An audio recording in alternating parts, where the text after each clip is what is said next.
Welcome back to Play Hard, Work Hard. My name is Jason Spiess. That is Sterling. On our Swan Energy phone lines, we have Marty Bent on the line with us. Great American Mining. We just want to talk a little bit about some of the GameStop activity that happened. I'm sure many of you have heard or have seen the headlines. And if you're like me, I don't have a TV, so I don't have 24-hour news on. I don't even have local news. But I got a half a dozen phone calls and texts last week when this GameStop stuff happened, and we'll get into some of that in just a moment. Sterling and I, we briefly talked about it. I saw the headlines. I don't really know what's going on. So, Marty, I appreciate you coming in to help navigate the layman like me when it comes to this, because everybody's talking about it. And first of all, how are you doing today, sir? Doing well. Happy to be here. Thank you for having me on, Jason. Sterling. Well, I appreciate you, like I said, coming on to talk about this. So if you're at a dinner party and somebody says to you, hey, what happened with this GameStop headlines I've been seeing everywhere? Marty, how would you respond to something like that?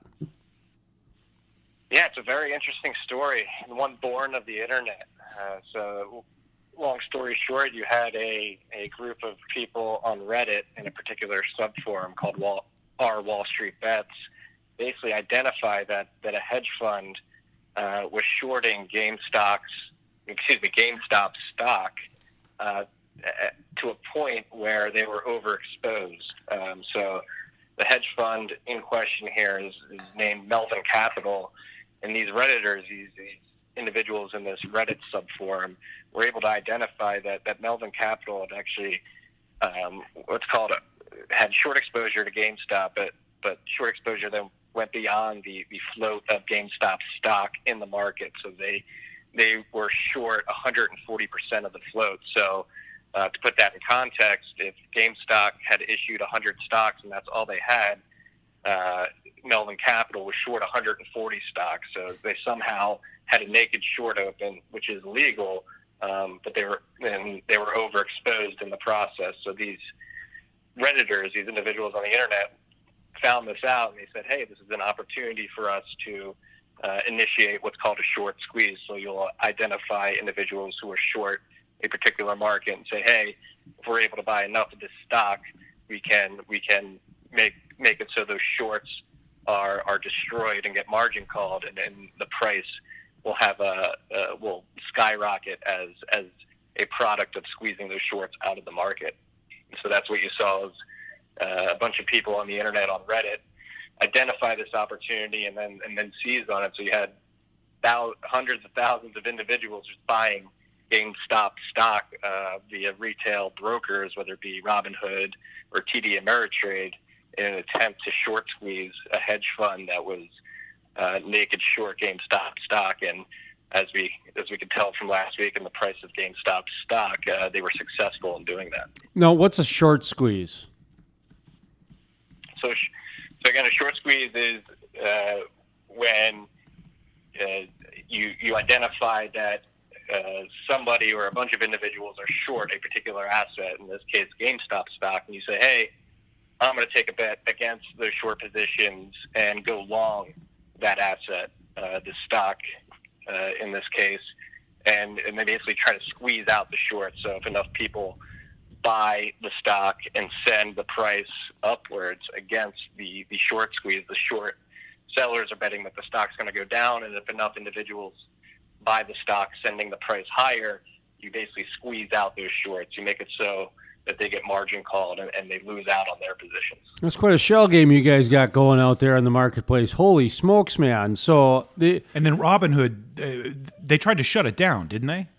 Yeah, what was that all about? Yeah. Now, the shutdown, and did the SEC jump in, did I hear? I mean, all kinds of just speculation and rumors from this weekend. Yeah, this is where the story gets really interesting and really highlights the two-tiered system that we may be living under, and so there's a lot of background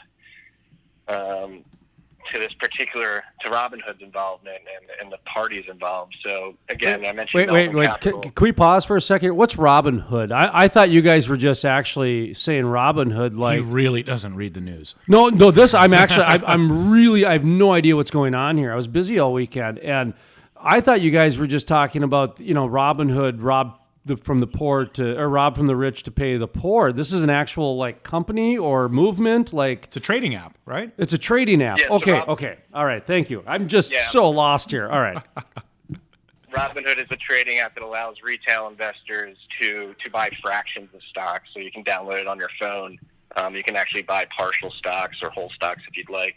So it's Robinhood's reason d'etre is to give the average Joe access to the stock market and compete with the big guys. And that's why this story is so interesting, because in the end, it turned out that the team at Robinhood and the company actually sided with the hedge funds and the entrenched incumbents in the financial space. Oh, they did, huh? Yeah, initially I remember they pulled back, or they shut it down. Yeah, so again, they got value really checked. They got value checked, and they decided to go with the business daddy, huh? Well, I had heard that Robinhood was overextended too, that they had to take out a loan during this. Yeah, they had to take out a line of credit worth $1 billion towards the end of last week, because there's $1 billion. They said they weren't in danger of becoming insolvent, but if you're going to make a move like that, that's what a lot of people are led to believe, is that they were in danger of going insolvent. But there's a few parties involved in this particular story that makes it very interesting. So we have Robinhood, the trading platform. We have Melvin Capital, the hedge fund that was naked short GameStop, and then we have another hedge fund by the name of Citadel, which is actually an investor in Melvin Capital and Robinhood itself. Jeez. And so you have a very intertwined sort of stakeholders in this particular case, where I believe Citadel owned 40% of Melvin Capital and had invested a significant amount of money in Robinhood, and is actually Robinhood's biggest customer. So Robinhood will actually sell their users' trade flow to Citadel, so Citadel's high-frequency traders can front-run the retail investors on Robinhood. And this is where it gets really interesting, is because, like you said, Robinhood, you said they shut down trading, which is actually not the case. They didn't shut down trading. They shut down the ability for individuals to buy GameStop stock. Yes. And so at some point last week, they turned off the buy button, and individuals could only sell. And in some cases, Robinhood actually force liquidated some long positions on behalf of their customers. And this makes it so the price can only go one way, and that is down in favor of Melvin Capital and, by extension, Citadel. So there's some moral hazard at play here that a lot of people are pointing to, where basically the little guy was beating the big hedge fund, and a major investor in the hedge fund and the retail trading platform that these individuals were using to short squeeze Melvin Capital stepped in and said, "Hey, we have a lot of skin in the game with Melvin Capital, so you guys got to turn off the buy button and move that position in favor of this company." That seems like a slight conflict of interest. I mean, is this what you meant when you were talking about the two-tier system earlier? Is this the type of stuff it's perfectly legit? It's just that it's been more exposed by sort of this crowdfunding? Yes, exactly. Because a short squeeze is actually it's happened plenty of times in markets, but it's typically hedge fund against hedge funds. You'll see one fund recognize that another fund is extremely short a stock or a particular asset, and they'll use their capital to short squeeze that particular asset. In this case, it was thousands of retail investors doing it to a hedge fund, and they did not like when the little guy was winning in this case. I need to find the clip. I think it was on CNBC or one of the financial news. It was somebody talking the other day about how the poor people were hurting the wealthy, and he was basically like saying, "Stop! They need to stop doing that." It's sort of like, we have our own system, and you guys aren't supposed to play in it, type of thing. Yes, and this is where it gets really interesting for me. So I've been following financial markets for almost a decade now, and particularly the Federal Reserve System. And actually, Citadel has been at the center of some drama in financial markets over the last few years. So I don't know if you two gentlemen remember, in the fall of 2019, there was a spasm in the overnight repo market where banks trade their reserves. You had the rates spike up pretty significantly, above 10%, and it came to be the market came to realize that Citadel, again, they had one of the hedge funds in the Robinhood and GameStop story, was actually the cause that part of the reason why you had this rate spasm in the repo markets back in the fall of 2019.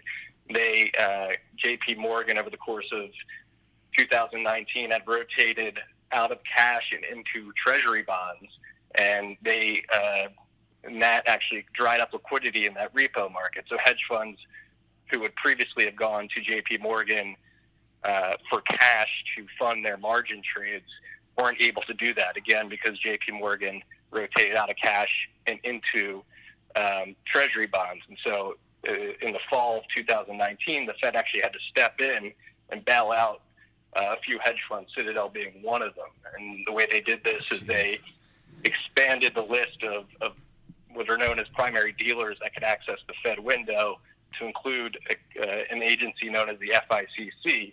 And that they basically bailed out hedge funds like Citadel using the FICC as proxy. So you had a liquidity crunch in the repo market. The hedge funds couldn't get cash to fund their margin trading, and the Fed stepped in and basically bailed out these hedge funds in 2019 as well.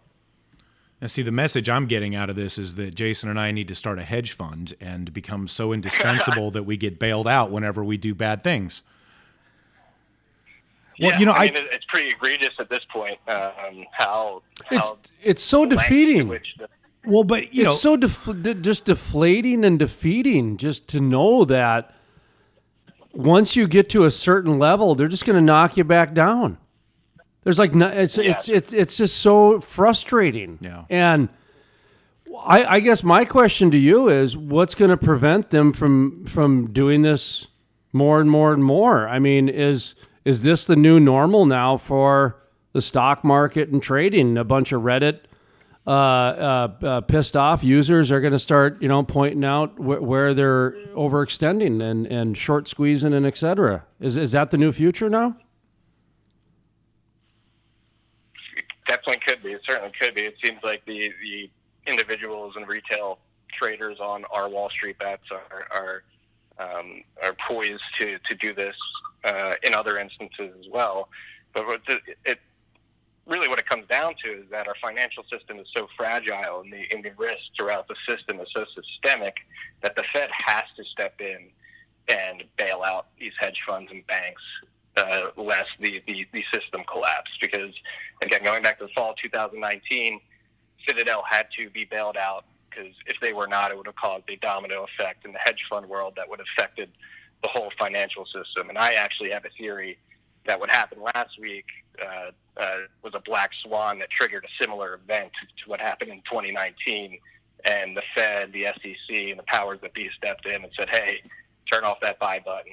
Like, if this goes too far in the wrong direction, we have some problems in the financial system.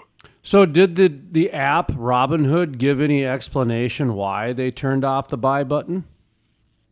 They feigned like manipulation and the need for stability and liquidity for their clearing operations. They said, we needed to take a break and actually balance our books and make sure we had enough liquidity to facilitate all the trading going on. But if they really wanted to do that, they would have halted all trading and not just stopped the market from moving in one direction. But exactly, I was going to say that they still allowed you to sell that particular stock because they wanted the price to go back down, because it was in their best interest. Yeah.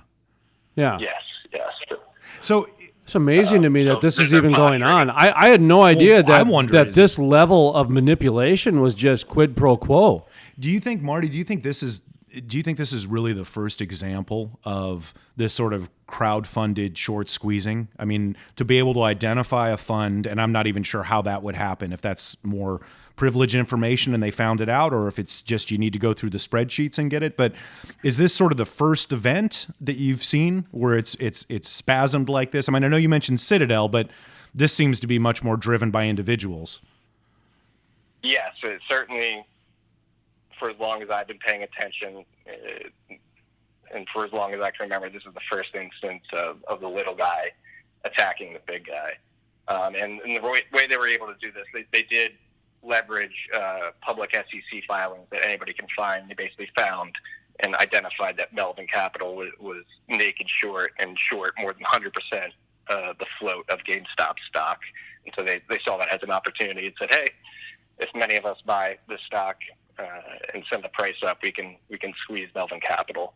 And again, they successfully did that. Melvin Capital reported that they lost more than 50% of their fund in January. I guess part of this just seems like a form of insurance for hedge funds. I mean, no matter what, they're going to be taken care of. Yes, and again, that's the nature of the financial system, or the fiat monetary system that's been erected over the last 5 decades. The amount of debt that's been accrued is mathematically impossible to pay back, and so the Federal Reserve and the Treasury Department has to decide, hey, do we overtly default on this debt, which would be terrible from a geopolitical perspective? So they've actually decided to default via inflation, via printing and all these bailouts. They'll never let everything collapse. They're just going to keep printing and making sure all these funds get bailed out to keep the party going as long as possible. Yeah, my concern, though, is just seems like every year I lose less freedoms and my money just gets more invisible. And I don't like that. I do not like how those two paths are getting closer and closer together. And in the old days, I was told to buy gold and silver to protect myself against. You mentioned fiat, so right away I'm going, oh, now I got to ask about gold and silver. And nowadays I got to ask about Bitcoin too, because you're a big Bitcoin guy. So give me an update either from gold, silver, Bitcoin. What are some of the alternatives that people can think about that either from an investment standpoint or just, I don't even know. I mean, this whole... First of all, day trading is just legalized gambling in my book. So, I mean, the fact that now you get insurance, I mean, every time I go to the casino, I don't get bailed out if I decide. You can buy insurance at blackjack. What you two were just talking about, that's all that was going through my mind was how can I go to the casino and get bailed out like these day traders just did? So talk to me about, I don't know if you follow gold and silver at all, but I know you follow Bitcoin. So just talk to me about some of these other forms of currency that used to be and probably will be soon. Yeah, I mean, that's what I've been saying in the last week. This is why we Bitcoin. There is no lender of last resort in the Bitcoin world. Bitcoin has a fixed supply cap. It is a run on computer software with the rules built in. No one individual company, government can change the rules. The rules are checked by millions of individuals around the world every 10 minutes and make sure everybody's following the rules.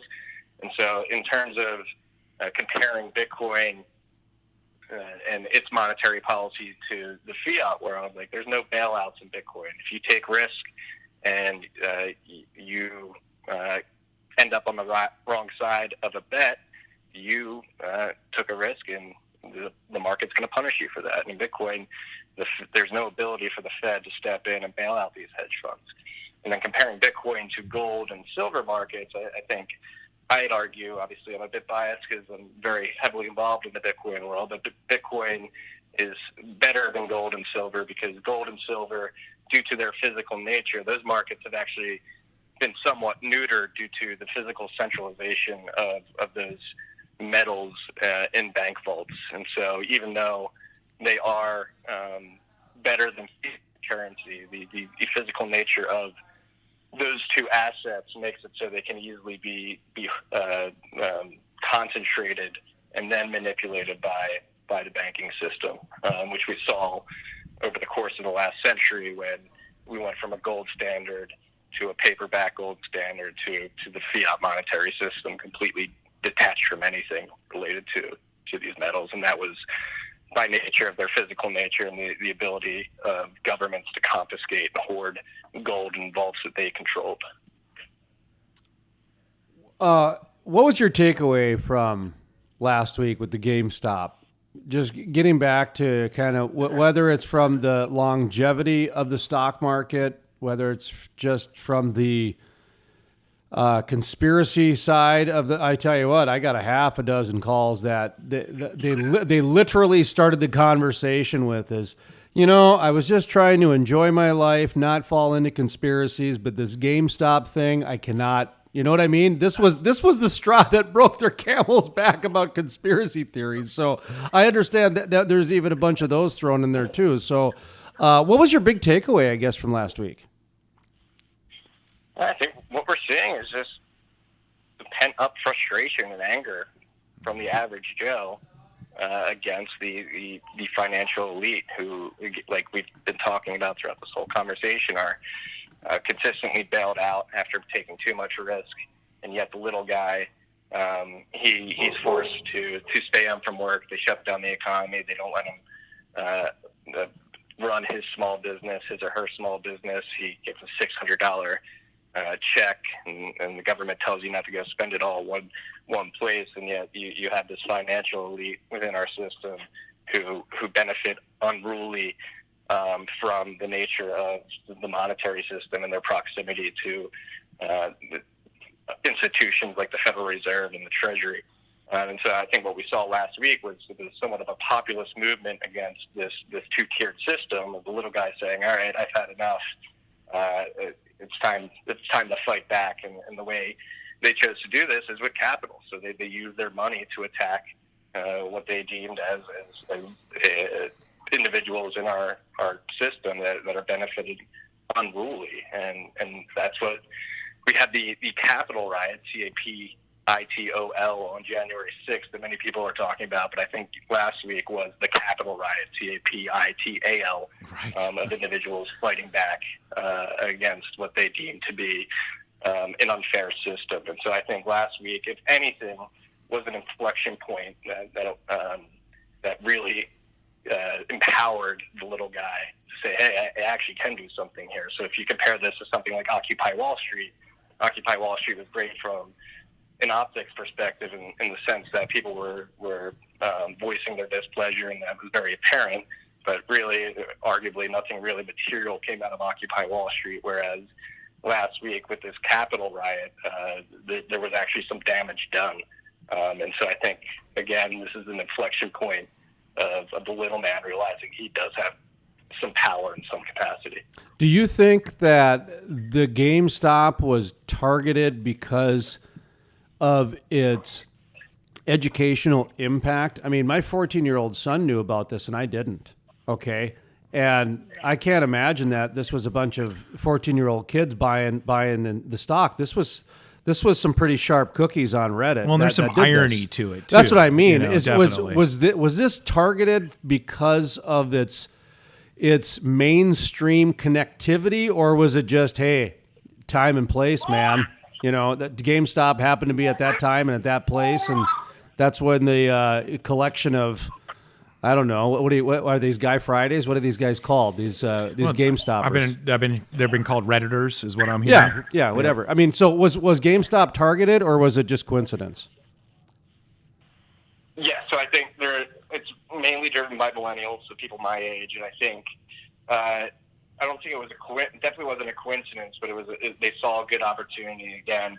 A very strong feeling of this two-tiered, unfair system, and these individuals on Reddit saw that Melvin Capital was attacking GameStop, a company that resonates with millennials. It was a company that we all know and loved when we were growing up. I remember personally going to GameStop and playing the free games and buying games and selling games. It was just part of millennial culture, and I think it was a combination of that and the opportunity of Melvin that presented itself because Melvin Capital was short 140% of the float, said, hey, this is a good trading opportunity for us. They're attacking something that's very resonates very much with millennials. Like if they're going to attack GameStop and millennials by extension, like let's fight back. So and that has been made apparent on the subreddit our Wall Street Bets that hey, these guys are attacking like a millennial institution. They're overextended. Let's fight back. Well, I thought it was another example of how there's so many protests nowadays, whether it be financial or whether it be out in the streets, that there's this big social cause that goes with it. And honestly, I thought that was genius actually to target GameStop because of all those reasons you just said, that it is so relatable to that demographic. Well, and even more than that, it's sort of an irony because you've got a company that's essentially a failed brick and mortar business at this point. I mean, it really is. I mean, I love GameStop. I've been going there for over 15 years off and on, but the way that the markets are trending and digital downloads. So it seems to me like there was a message within the message. You're not only targeting a millennial institution, but one that really doesn't have a lot of value. And you're proving that by squeezing things around, you can take something that has no value and just create money out of it. And I think that at least for people that I know that have no connection to the financial world in terms of understanding it, just see it as more proof that this is just sort of make-believe. These numbers, people just they just swap wealth around is what it feels like. Yeah, I think you're dead on there. Do you think, just real quick, my last question is, going forward, it seems like this year you had the Capital riot, you have the fund or the hedge fund stuff that's going on. You've got a lot of, I think, indications that this year is probably going to have a lot of these types of events. Do you think we're going to be playing or seeing whack-a-mole on this type of stuff now? Where the feds have to jump in because people are just boom, boom, boom targeting these hedge funds? Yeah, I think there's a combination of factors. Again, the fact that people have been locked down and forced to stay home from work, unable to make a living. They've basically been spat in the face by the powers that be with very small stimulus checks compared to the bailouts that the corporate crony class is getting. And yeah, I don't think this is going to stop anytime soon.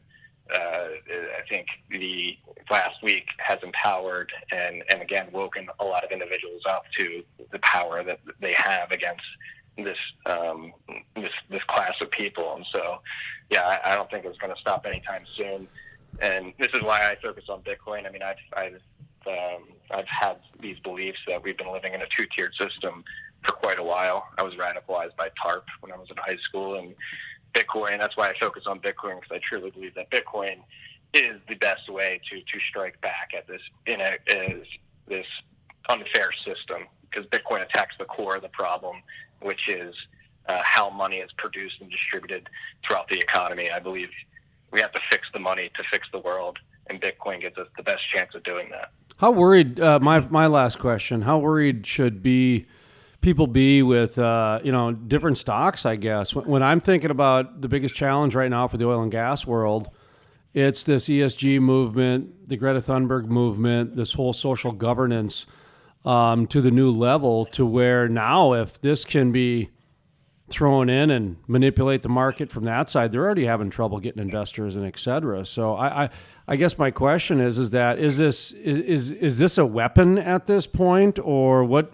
How serious is this? Does that? I mean, I don't mean to be too dramatic, but at the same time, man, I mean, this was a big deal last week. This changed the system. Yeah. Yeah, I mean, I don't know if individuals should be worried. I mean, I think it just highlights the partial nature of our financial system, the stock market in particular.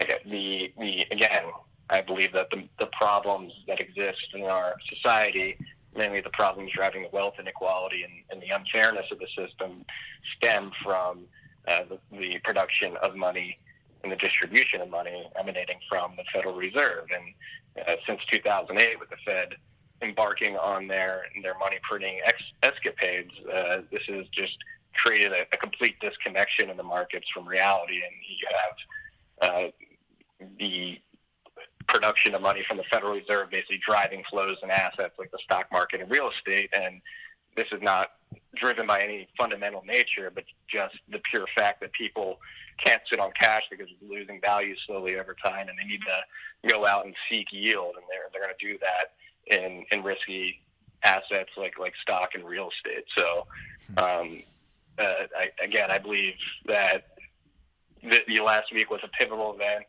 I don't think it's going to be just like a one-off event. I think we'll see other similar types of events happening throughout the year and throughout the years moving forward. And it'll be very interesting. And this is we lived during an inflection point, right, with the internet age. Like we're transitioning from a very manual sort of industrial economy to a digital economy, and what people have to realize is that this is having profound effects on the nature of communication and access to information, most importantly. So I think what last week highlighted very, very succinctly was the fact that individuals have access to the same amount of information. So previously, the hedge fund class was afforded an advantage because they had better information than your retail investor. But due to the nature of the internet communications technology and the flow of information in the digital age, that advantage has sort of been reduced to nothing, where anybody with an internet connection has access to the same amount of data, and we're starting to see the effects that has. And you can have very smart individuals who aren't in the financial sector sort of come to understand what's going on in the hedge fund world themselves and actually participate and attack these hedge funds with their capital in mass. So it's a very interesting time we're living in. Yeah, I feel like 2021 is looking at 2020 and going, here, hold my beer. Yeah.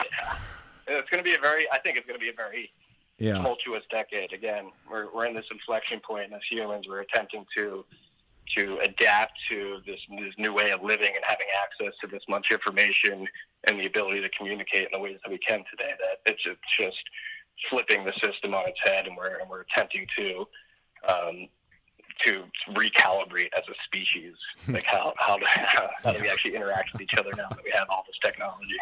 I thought it was interesting yesterday, and I'll just say in closing here, and then I'll let you give your websites and blog information, that yesterday Sterling and I went off the rails a little bit about the war on oil and gas and the climate change and this whole John Kerry's new title and things like that, to where I pointed out that, we as a species, science-wise, we went to the moon, we did the Manhattan Project and the Hoover Dam, and those were major scientific feats that we did collectively as a nation. But they did not require us to change our behavior.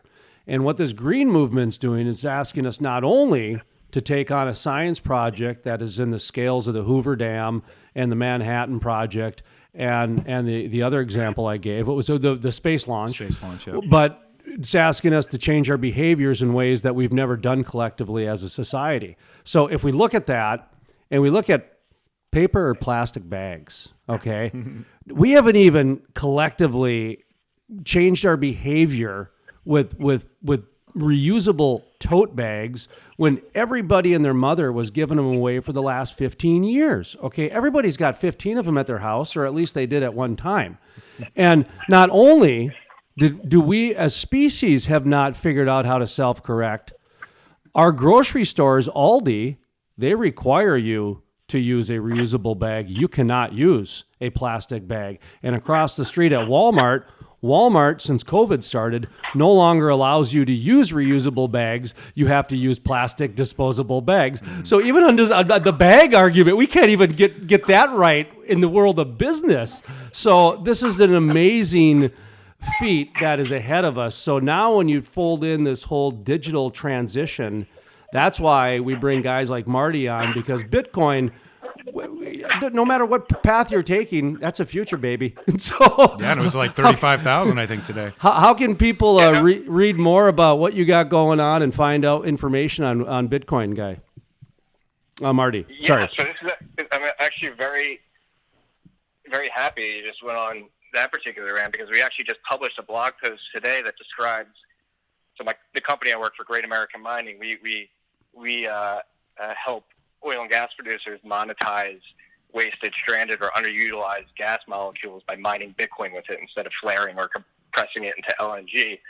So actually, we just published a blog post this morning that describes why we believe there's a budding symbiotic relationship between the Bitcoin mining industry and the oil and gas industry, and this symbiotic relationship is going to make both industries more resilient, and specifically from an ESG perspective and a PR perspective, like Bitcoin mining, since miners are willing to show up to the source of these molecules, can significantly help reduce flare in the oil patches, and by extension help turn the tides of the PR onslaught that's going on from a climate perspective.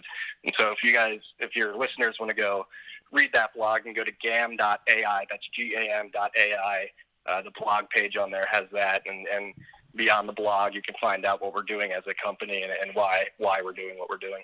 And Marty, I get one more plug for your company, because I don't know if you're qualified to speak on this, but I'm sure you got at least a sentence or two, marketing phrase ready. Tom Massaro, your colleague and partner, is the one that I'm used to, who's able to speak on the calculator that you have on your website that mineral owners, if they have minerals, can go in and put in their different numbers that they have value for with their minerals, and you guys will actually calculate the amount of Bitcoin that they would receive or could have received if they had done it. Is that correct? Help me out there.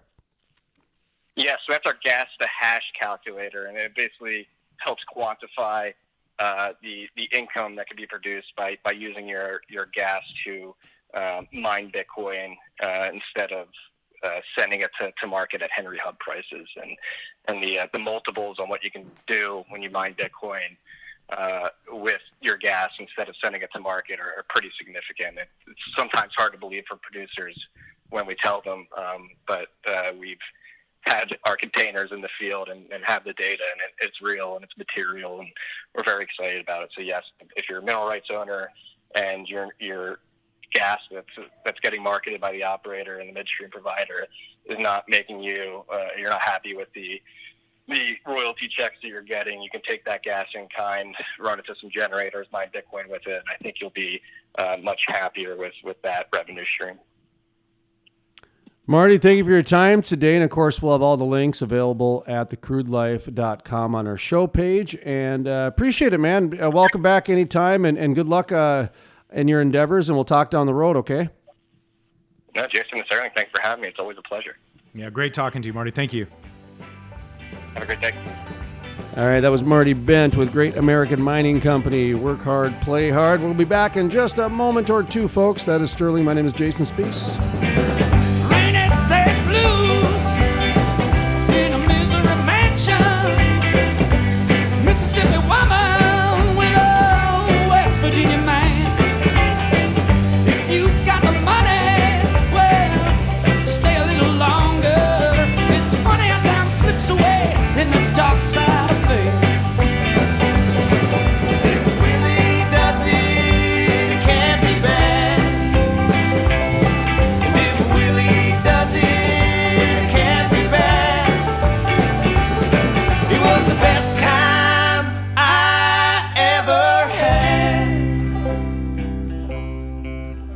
If Willie